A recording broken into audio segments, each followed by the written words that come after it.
Hello, ladies. Are you going to stay for the Geotalk? Oh, that's exciting. Thank you.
This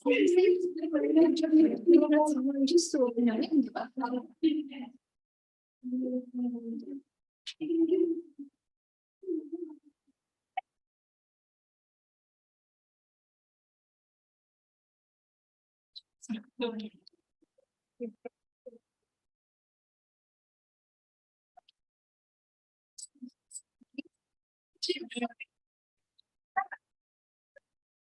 Good. Thank you so much for joining us.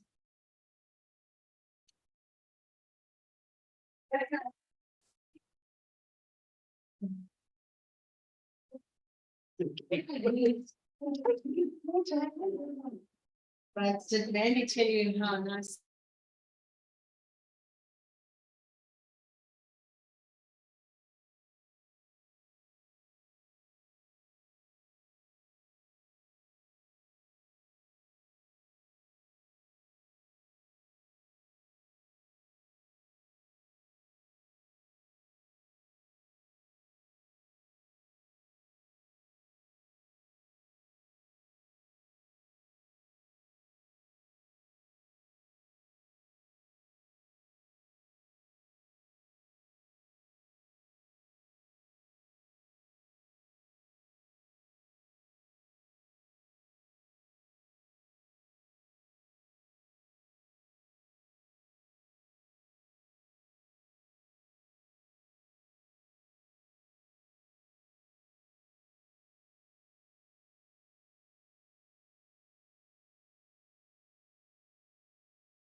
So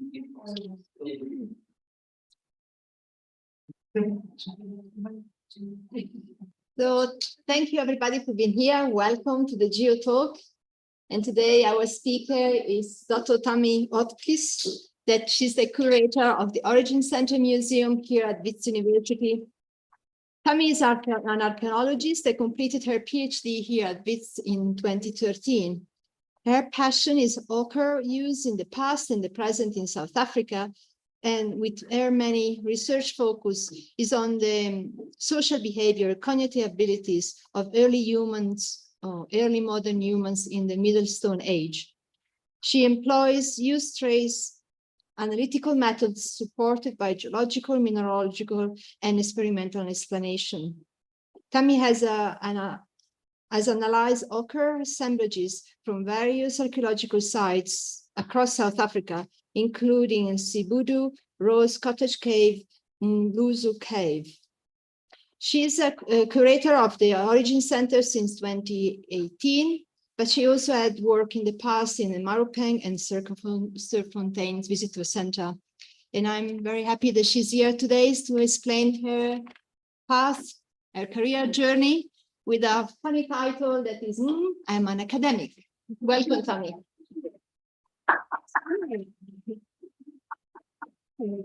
Thank you. It's really nice to be here. I haven't spent a huge amount of time in my career in the geology building, but it kind of is, it's a space that I'm familiar with. And I kind of took this opportunity of being asked to do this talk. I took an opportunity to actually go through all my folders and old photos to actually kind of look at and kind of rethink what my career and my journey was going through university.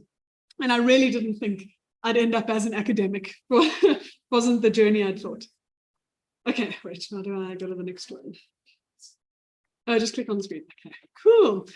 So that's me, and this was probably about 2000, but I started my undergrad in 1999, and I had no idea what I wanted to do. I'd kind of come across this building. I don't know, it looks a little bit different now. It's the Evolutionary Studies Institute. And when I came on open day in my matric year, there was one of the professors, he had a smelting furnace and bellows, and he was showing how iron was smelted in the past. And I just thought, hey, archaeology is cool. Maybe archaeology is something I want to do. And I started doing a general BA, and archaeology was my one subject. I did English, lit, and psychology and history of music and things like that. And I knew at the end of my first year, archaeology was what I wanted to do. And I was really happy. I kind of feel like I found it by chance, even though I'd done history at school. It was just something that felt right for me. And a big part of studying archaeology is the field trips. And I think even though in first year it was a smaller field trip, but I think it was a part of the process that I've always liked getting my hands dirty and being out in the open, but you also get to connect with people really nicely. And so meeting different people that are from completely different backgrounds and different ages and whatever, where you get to go out to these different spaces around South Africa and learn about the amazing environment we have, but also the amazing past that we have. And there's quite a few of the colleagues that are in these photos at the different sites that I worked at in Limpopo and in KwaZulu-Natal, who I'm still friends with. So Dipuo, can you see my? Dipuo, she's now the director of the UJ Paleo Institute, and Lebo, she's the director of Ditsong Museum in Pretoria, and this is Tom Huffman. And so, I think kind of going through my university career was just something that happened organically as I slowly found archaeology.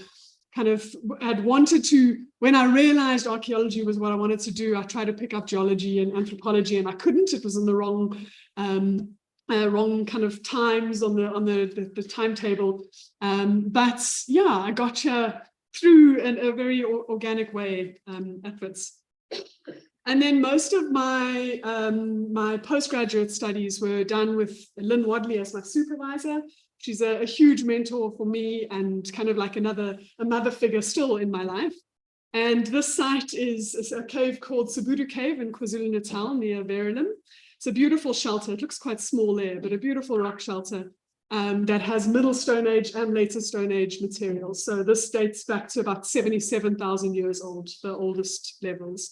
But an amazing, beautiful site. And Lynn taught me a lot about having a balanced student career. I think a lot of supervisors would say, no, you have to work harder, you have to do more. And that's an important part of it. But she also allowed me to do other things and said, no, you must do sport, or you need to see your family. And I think that was a really important guidance for me through my career, and for me even as an adult now.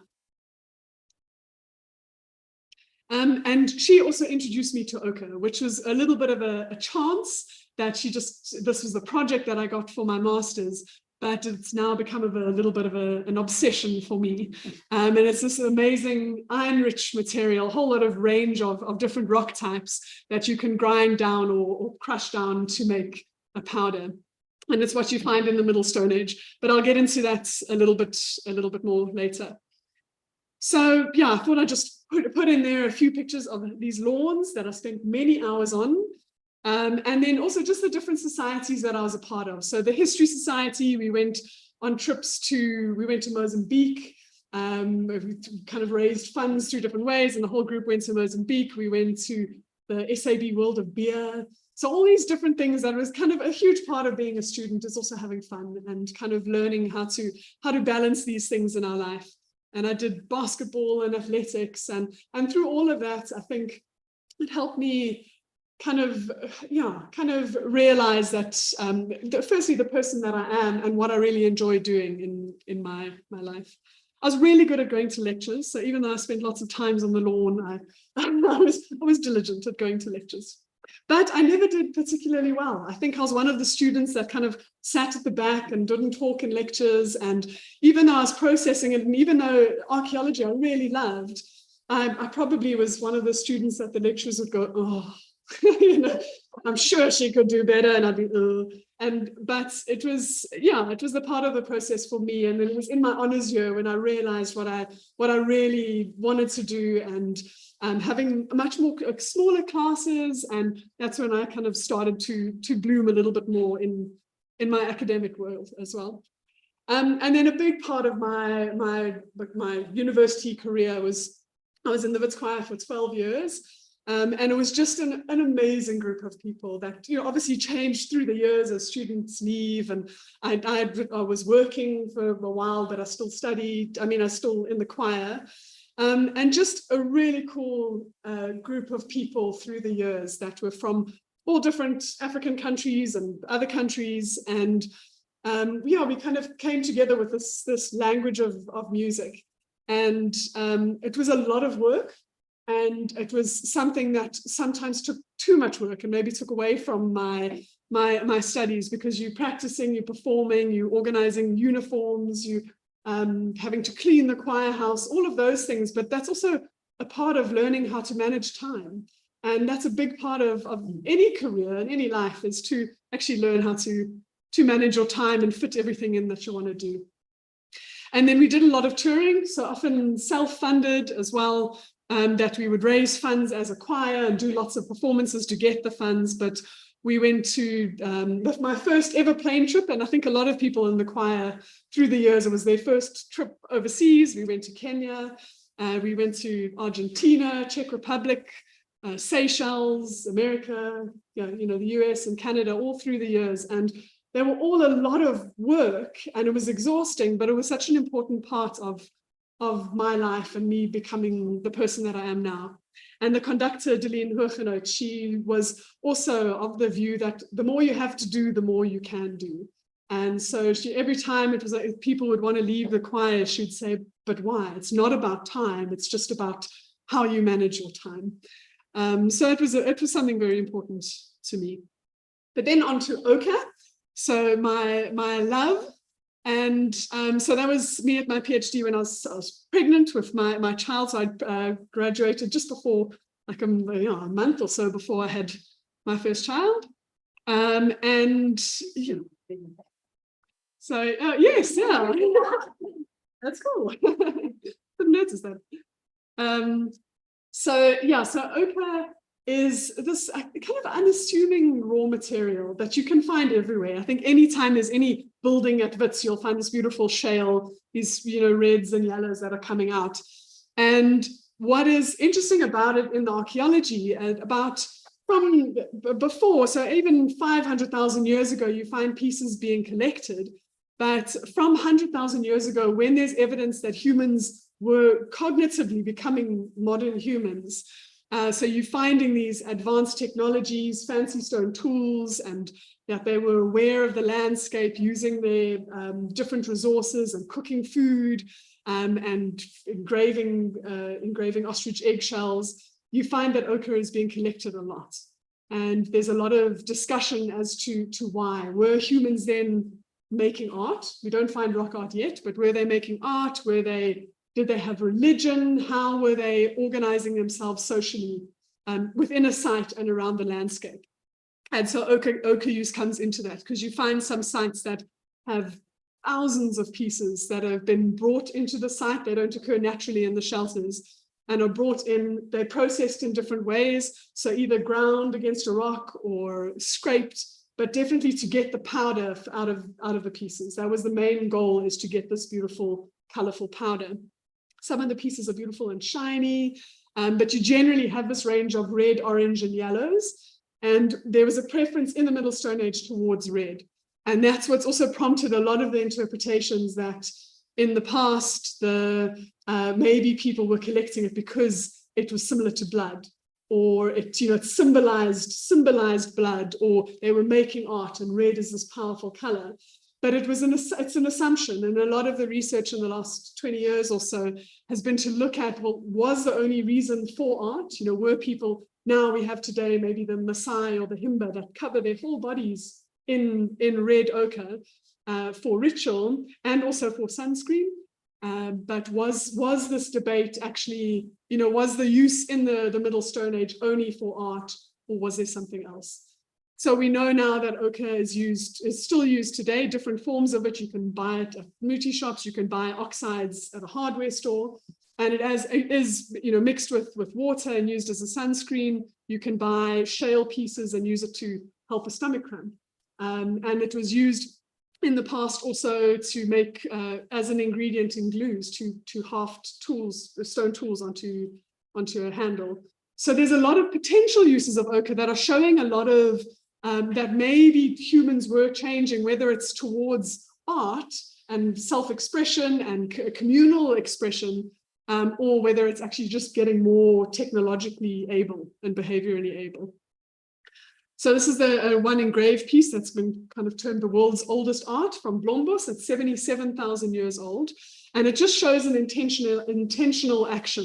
The engravings are marked over each other. We don't know what it means. We'll never know probably what it means, but it's a definite, there's no functional reason to do it. It's not sharpening a tool or anything like that, but it's showing that humans were able to store information outside of the brain. It could have symbolized the moons, it could have been some tallying device. We don't know, but it's showing that humans were marking things, not just to get powder out of a piece. So a lot of my work, what I've really enjoyed about the process, during my master's, especially my PhD, doing the Suburu ochre assemblage, which had about, I think it was 9,000 pieces of ochre that I had to look through and examine under a microscope and analyze. But a really cool element of it was experimental archaeology. And it's something that has meant a lot to me, to understanding the things you find in the past and how they came to be made a certain way, to do it yourself with modern materials and see, okay, wait, that doesn't make sense to make it like that. Why would they have done it? And so part of that was looking at ochre useware. So it was collecting a lot of different types of ochre that are found at the sites that I was analyzing at the time.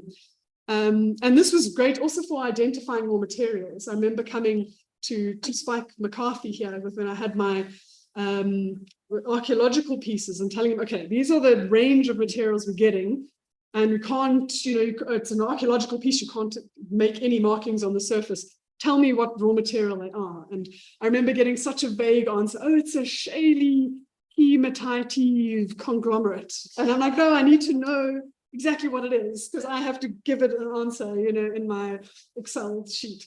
And so it was, I think it was a learning process. And it's the one thing that is difficult with archaeological assemblages, is that you can't modify the piece. You can't take a little thing and scratch it much unless you get a permit. And so doing the experimental archaeology as well, going and collecting the different raw materials from that area and trying different ways. So the first one, the ochre use ware, to interpret archaeological ochre, you look at the markings on the surface. Were they used? How were they used? Were they scraped against a rock that forms certain, like this one? This was actually scraped against a rock and then rubbed against skin. So looking at maybe people were actually transferring it directly onto their skin, and what are the markings that form from that? This was just making the stone tool, making engravings. This was rubbing on hide. So between what the surface would look like if you just grind a piece of this, in this case, shale, and then if you rub it against hide, what are the oils that go on the piece? So it's that kind of thing that helped me to analyze the archaeological pieces better. And it was fun. And then hafting as well. So that was mostly my master's. Looking at, so these are the kind of pieces, they're teeny little pieces, even smaller, that you find that have residues of some kind of gum or binder and ochre in them. And so I did a bunch of experiments looking at, does ochre, when it's added into this resin, does it make a better glue?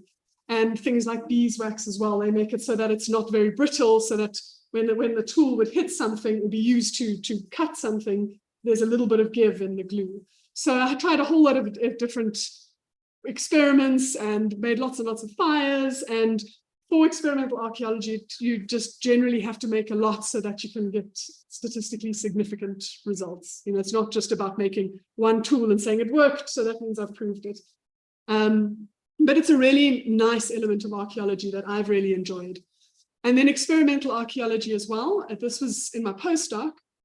So if you heat yellow ochre, and even the red ochres do go a little bit redder, so it has goethite or iron oxyhydroxide, and if you heat it, it forms a hematite, so it dehydrates and it becomes a redder, especially if it's over 250 degrees, it becomes a redder form.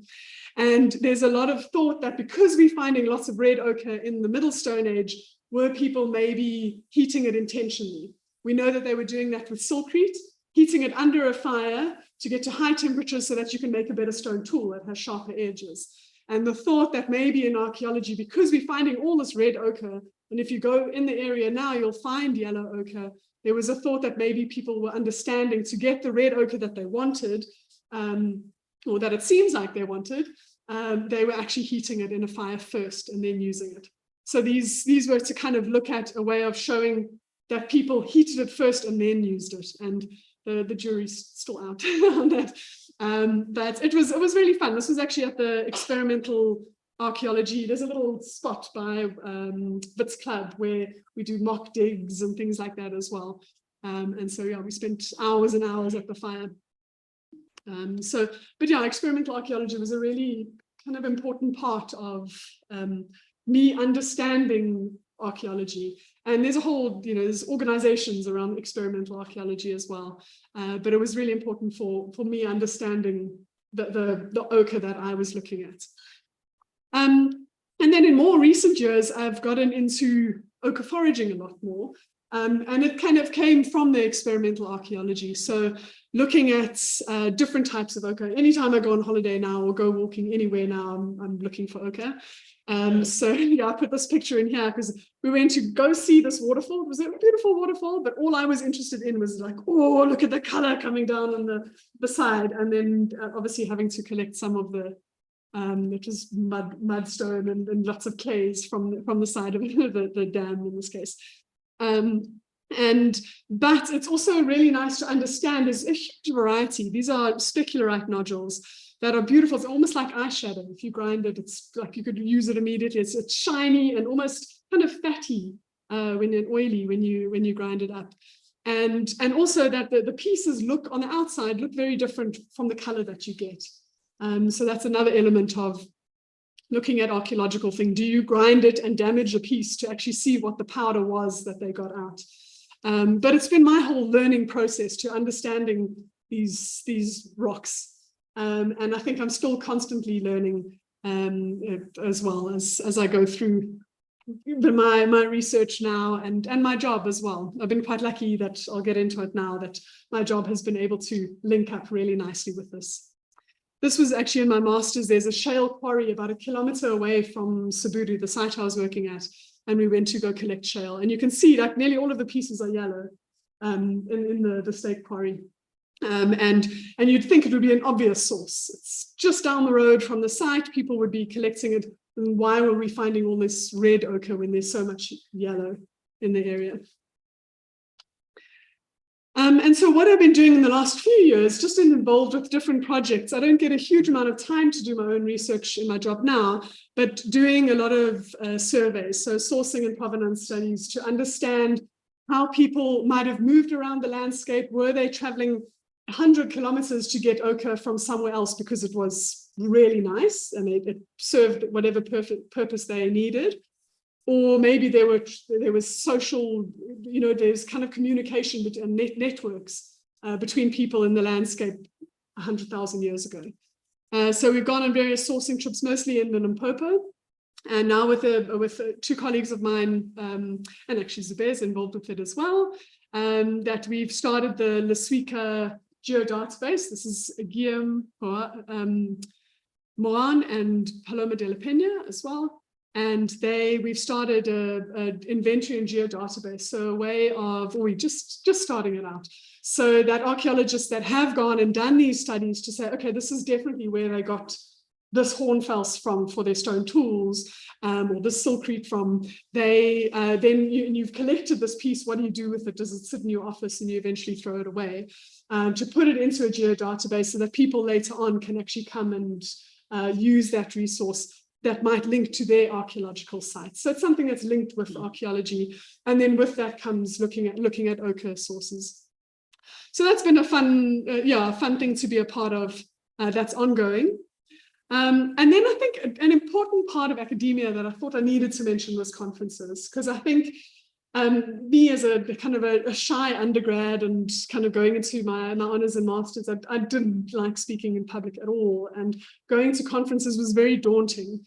It's something that I've really started enjoying and realized the importance of networking, meeting people while you're having a coffee or having a beer afterwards, and you can actually go and talk about something and say, oh, I loved your talk on this. And then I've had lots of collaborations that come from these conferences, that you presenting your results and you never know who's in the audience or who you're going to meet afterwards. And you realize we kind of very much live in our own little worlds when we do research, and it's quite easy to not realize that somebody at another university and wherever is doing something similar, and we should be collaborating or at least speaking to each other.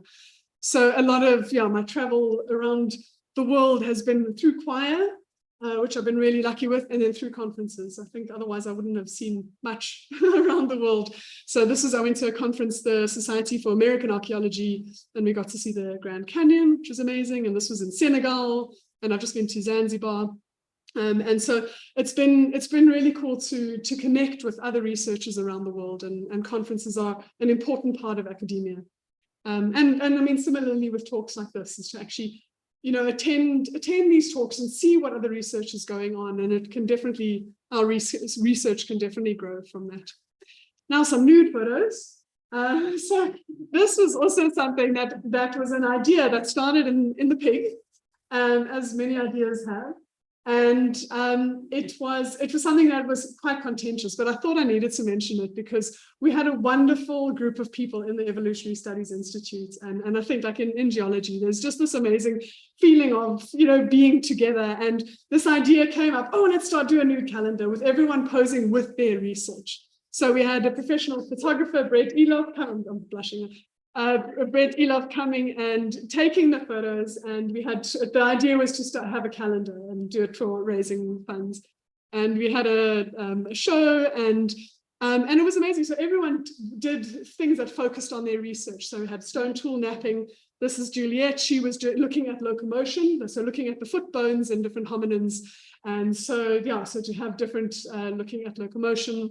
This is actually my husband, who's also in archaeology. He's an archaeozoologist, and he looks at animal remains and looking at how people used the landscape and used animals and hunted animals in the past.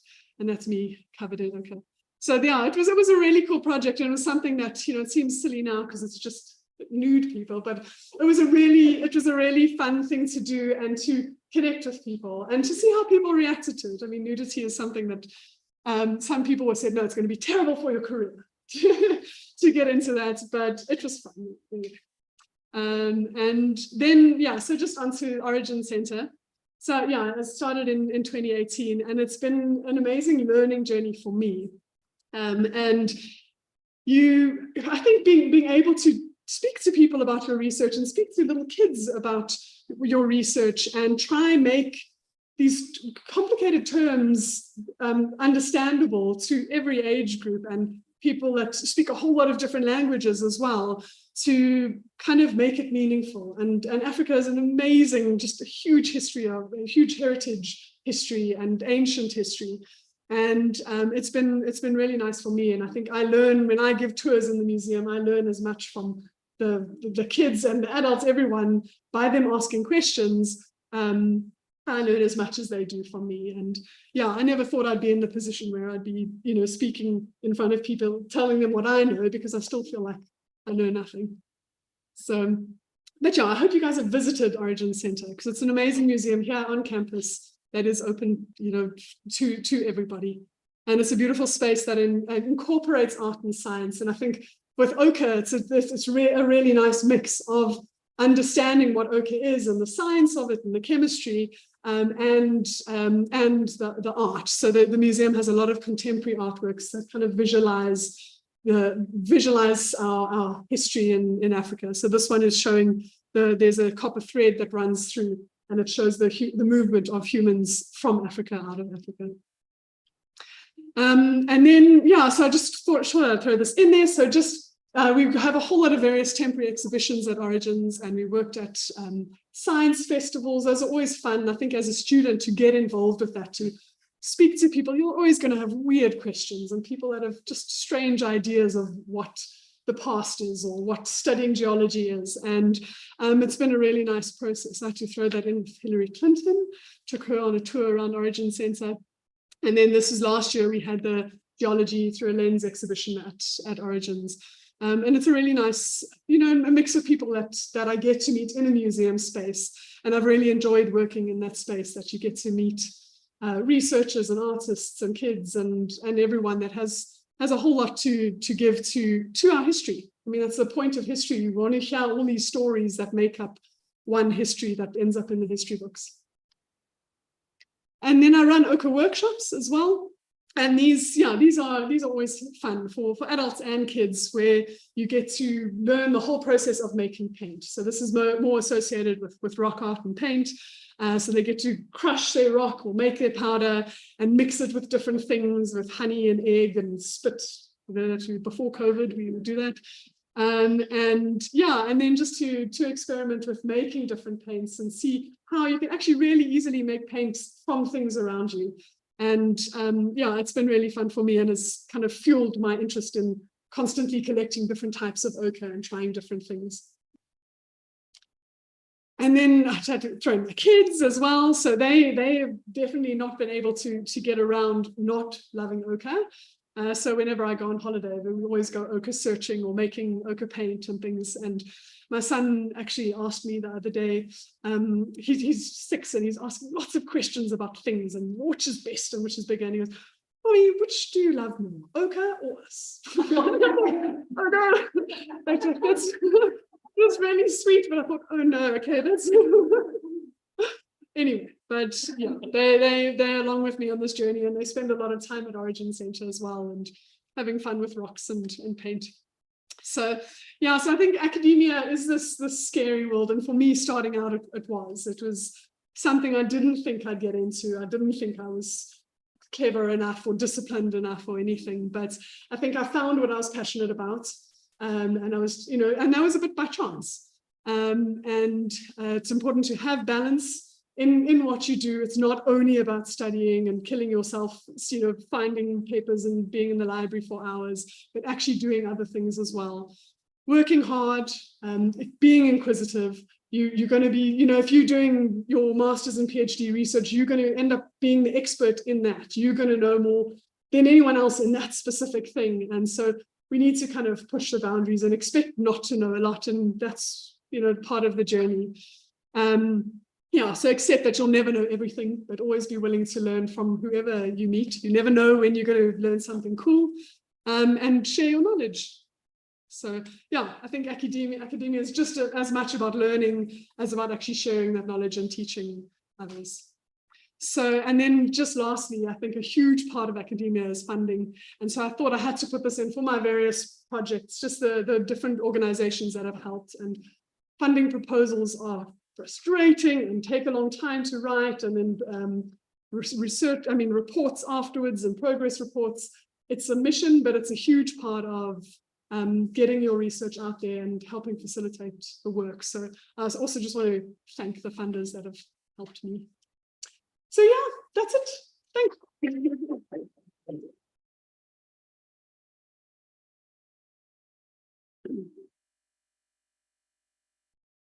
Thank you for sharing this. Oh, thank you. I don't know how long I've rambled on.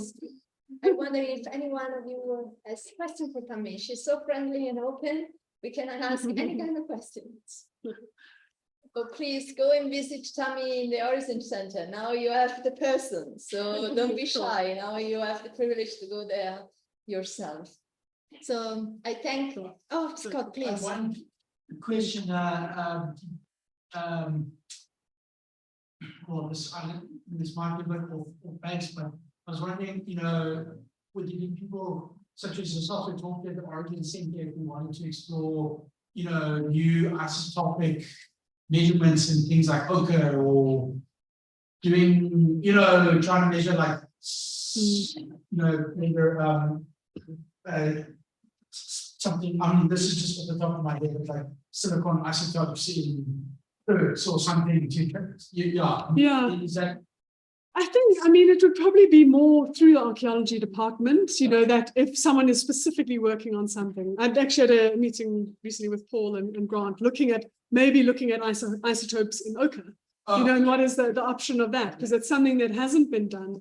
And it was interesting. I think there's like that, hopefully Origins is a place that would facilitate that and put people in touch. But it would depend, specifically on the researchers. And I think we have amazing facilities in this building, and in ESI and in archaeology and geography, and kind of bringing all the different sections together.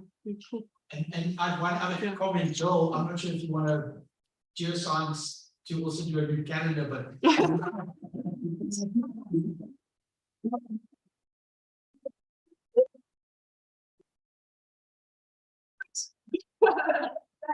I can add to that, but our dean has formed what he calls the Earth Science Cluster. okay. And in our meeting with him yesterday, he referred to us as like a mini faculty, that he doesn't see us as origins and geoscience and geography and rock art, but that we really are a mini faculty, and he calls us the Earth Sciences Cluster. And he's looking for us to cooperate even more so as this cluster. And so that was why we got involved with Origins for our Geology Through a Lens exhibition last year. And the idea is to do much more interactive work. And so archaeology is going to be working on our quarry that the university got the name. We've got this quarry, which we now eventually will probably sell, but before we sell it, we need to do the research. And so we've written a proposal, and we're going to be looking at the fossils in the caves. We're going to be looking at this new cave formation that opened, and there's brilliant speleotherms in there. So we can do isotope work. So there's a lot of potential, and the dean will support that. Okay. So we need to be looking for interesting and interdisciplinary collaboration. And if you want to put us in a nude, Please, the other questions. So, how are you doing the way?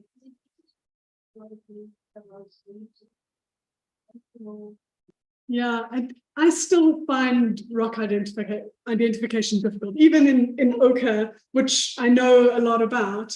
It's still, you speak to a different ochre analyst and they'll say, oh no, I would just call this generally an iron oxide, and somebody will call it like ferricrete, or, and so there's been lots of discussion about whether as long as you describe, okay, this is what I'm calling this. But it's still something that's difficult. It's something that they might not be, you want specific enough categories that it's meaningful, but you also maybe need a more general category to just say, okay, it's some kind of shaly something. Let's put it as a shale. And then, so, and it's something that, because in archaeology, you can't break open the piece and have a look, and you don't know the source necessarily. It is hard.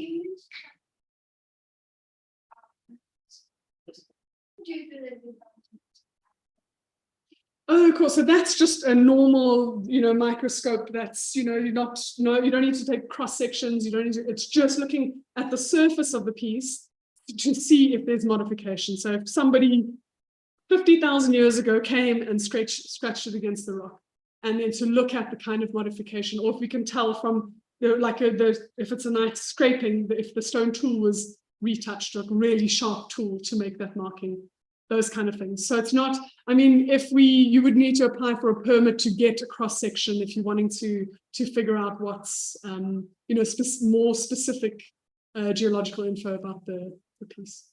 Yeah. but permits are possible. Yeah. And so we will have to work with SARA, which is the South African Heritage Resources Agency. And even with the work out at the quarry, we'll have to get permits. And if we find something, we anticipate finding something. When we find it, then we have to apply for permits to actually study. And then in most cases, Yeah. so long as it's not too late, they're not going to let you go in there and just bash up everything. But if you say very clearly what you want to sample, why you want to sample, and what the outcomes, the expected outcomes are, which comes to proposal writing, you can get that permission. And you often only choose a few pieces. So you go, you've got a collection of 9,000 pieces. You choose the ones that aren't utilized, that probably no one will ever look at again anyway. And you apply for a permit on those pieces to say, okay, this is representative of a quarter of my assemblage. I'm going to do XRF or some fancy things to find out the mineralogy or the chemistry of a piece. So, but yeah, you can. Yeah. So yeah, so you will date the layer that it comes in. So by OSL, optically stimulated luminescence, they'll date the layer that it comes in, as long as as you're digging down, you kind of know that this was definitely from here, it hasn't fallen in from the top. And then they test the quartz grains in the layers, or there's different methods, but in a lot of the sites I've worked at, test the quartz grains to see when last the quartz was exposed to the light. So, and they can know by how fast it deteriorates. So it's not the piece itself. Most archaeological, or a lot of archaeological material, at least in the Middle Stone Age, you're not dating the material, you're dating the layer that it comes in.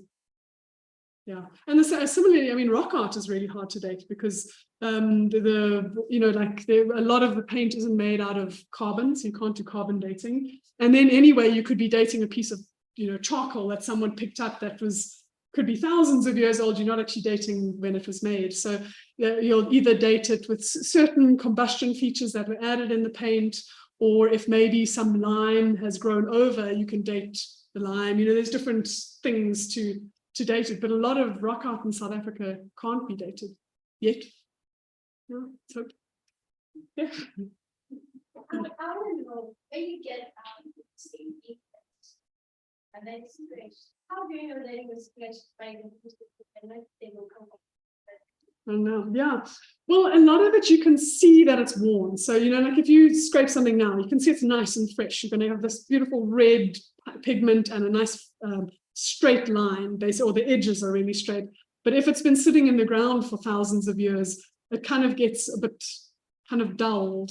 And then hopefully, yeah, the archaeologists that got it out took it straight from the layer that has been dated to whatever 60,000 years ago. But yeah, I mean, I have thought about it. Like, could people get away with it quickly with their trial? And I suppose it could happen, but I'd like to think that most researchers, want to make, they're not there for the fame. They're there for figuring out what happened. Yeah. I think mentioning that the aircraft is for sunscreen or blue. Then you think that is a bit too advanced for the Homo sapiens? I mean, at that age, they were not that advanced into thinking. Well, that's the whole debate, is that they had pretty complex technologies already. So making like compound fancy stone tools, and probably a little bit later on using traps and snares, and understanding how to transform raw materials so you get a better stone tool. So the whole debate as to whether, like, to be able to make art, if they were actually making these designs that didn't have a functional purpose, they most likely had similar cognitive abilities to us now, at least by 70,000 years ago. But that's the whole debate. So then they would have had a bit of understanding that, okay, if I put this on my skin, it's going to protect me from the sun, or even if it's just a physical barrier and the red looked nice, that's also something we don't know. But it also would have protected, been a barrier to protect from insects and, different insects that would have restricted you from moving, like tsetse fly, or, like certain mosquitoes and malaria that would have restricted you moving around the landscape. So you think that they were using them for like map their territories, or like for different tribes maybe? That's, yeah, we don't know, but it could definitely have been something that people use it as a social marker. But it's something that we kind of try to figure out and piece together the pieces we do have to figure out what, can we say that people were specifically using this shiny purpley reddy one, and that was maybe only the people in that area, not necessarily only because of the geology, but maybe it was something social that they were marking their body using. So there's so much we don't know. Yeah. So maybe that's what's part of interesting. It was a bit of chance. So my master's was on the Halfing Ochre, and before that, I thought I was going to get into bones, and I hadn't really thought specifically about what I wanted to do. And then I was given the projects by Lynn Wadley, and then and it's been this. It wasn't like I loved it immediately, and it was just this gradual process to actually going, oh, this is what I really like, and it's a cool material that's around everywhere. I think it's also quite nice that it's this, you can do so much with it, and so many people use it that we, it's lying all over and we don't use it as much. Yeah, so there's chance. The ochre that the indigenous people in the Amazon basin use, because they use it for anti-mosquito stuff. Okay. Right? Yeah. That's fairly recent. It was just when the Americas were opening up, being discovered. Age of discovery, they found that they were using ochre. Yeah. So it's not unrealistic to think that people even before that were using it. They must have learned that from somewhere. Yeah, and I think that's the hard thing, is you can't make a comparison between people now or 10,000 years ago and people 100,000 years ago. We can't assume that we were the same and that there haven't been important changes in our understanding, in our learning. But it makes sense that if it's a material that's around that was useful and easy to process to just put on your skin, it really could have been used. So I think in the archaeology, you've got to disprove it and say, no, they couldn't have used it because of this reason. Otherwise, it's always going to be this open-ended maybe, and you kind of. So I think that there's a lot of what ifs or maybes, and one has to kind of consider that in the whole picture. But I think that's science. It is, You it is. what you know, if you find something that disproves it. Yeah. No, that's right. I thank everybody. And next week, we're going to see a career, we will hear about a career in hydrogeology, as Itumeleng will come and talk to us. And in the meanwhile, have a good week and see you next week. Bye-bye. Bye. Thank you very much.